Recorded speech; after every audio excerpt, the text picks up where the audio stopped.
Ngayong buntag sa ako mga viewers,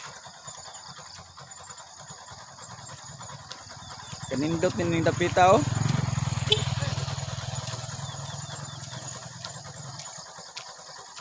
Grabe gyud kanindot.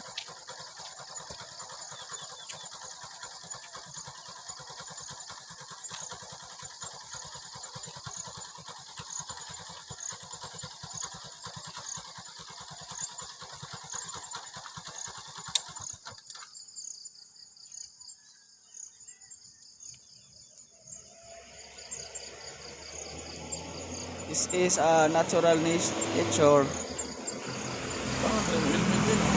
made by our Almighty Father, made by our God.